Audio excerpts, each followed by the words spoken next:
Hello, everyone. This is Barry, and I just want to thank you for taking time to tune in to this latest segment of Being Real.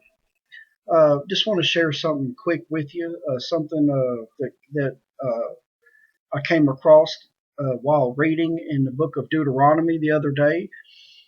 It's basically in reference to the wives, to the birthright of the sons, about the loved and the unloved wife. Again, I was just reading something. I had something come to mind, and I just want to share it with you.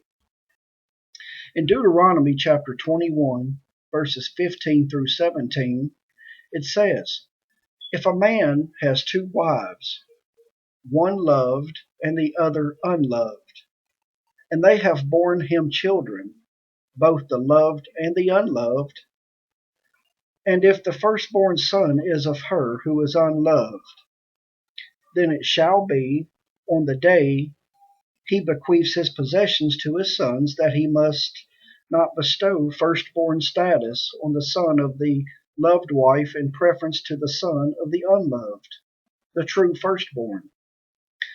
But he shall acknowledge the son of the unloved wife as the firstborn by giving him a double portion of all that he has. For he is the beginning of his strength, the right of the firstborn is his. Now, I just had a couple of things come to mind that I just want to share with you. Or, as I was reading this, I had two thoughts come to mind. And you may agree or disagree, but, just hear me out.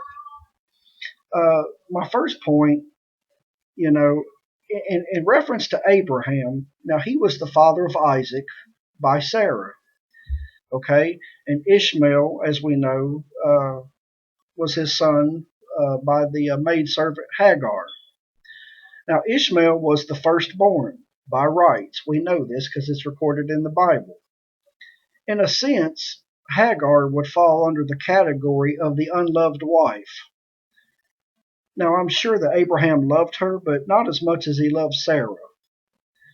Now, you can sort of see the viewpoint of the Muslims, the current day Muslims, or I guess Muslims of all time, is having the rights to the blessings and the promises by God and Abraham.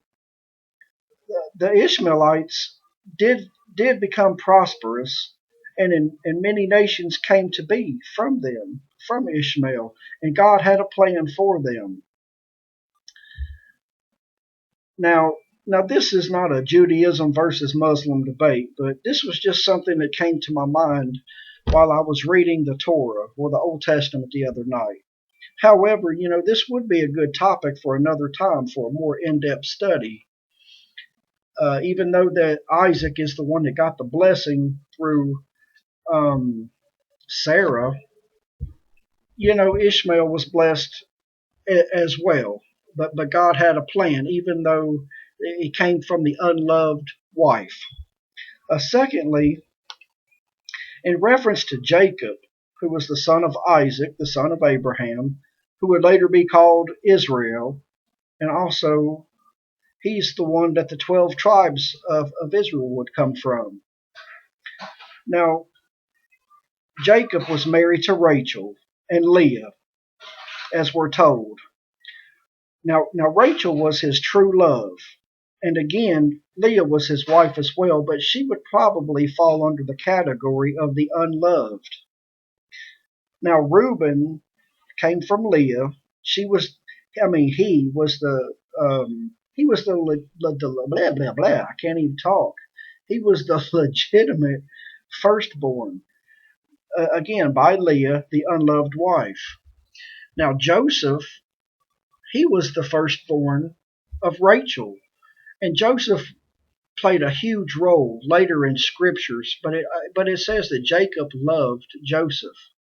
But here's a great thing: even though that Leah, she she was unloved, I guess, because she wasn't the chosen one, and it even says in the scriptures that she was unloved. But you know what?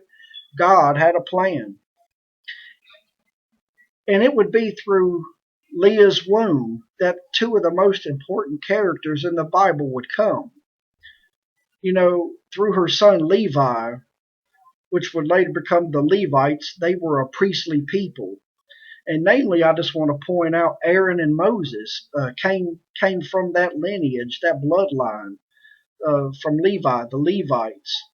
And the same Moses who delivered the children out of Israel from Egypt, and the same Moses that gave us the law, the Torah, and the commandments, etc. And through her son Leah's son Judah, none other than Jesus Christ, Yeshua Messiah himself came. No explanation needed.